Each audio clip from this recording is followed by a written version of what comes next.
এমনকি রোগীটি স্ট্রোক করে মারা যেতে পারে।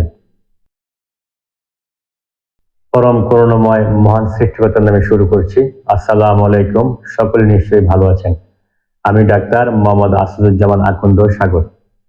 আমাদের সমাজে অনেক হাই প্রেশারের রোগী আছেন, যাদের প্রেশার অনেক বেশি থাকে এবং প্রেশারটা বেশি হওয়ার জন্য ওনাদের কারো কারো মাথা ঘোরায়, কারো মাথার তালু গরম হয়ে যায়, কারো বমি বমি ভাব হতে পারে।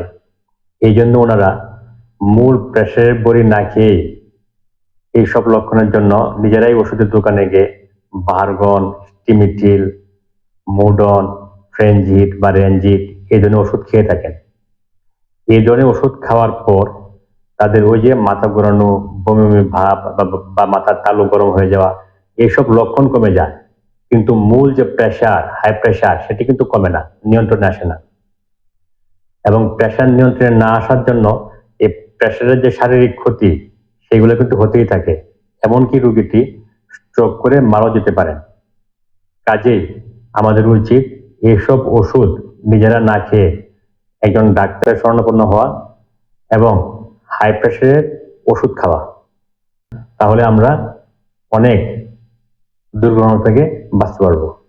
সকলে নিশ্চয়ই বুঝতে পারছেন। ধন্যবাদ সকলকে। আসসালামু আলাইকুম।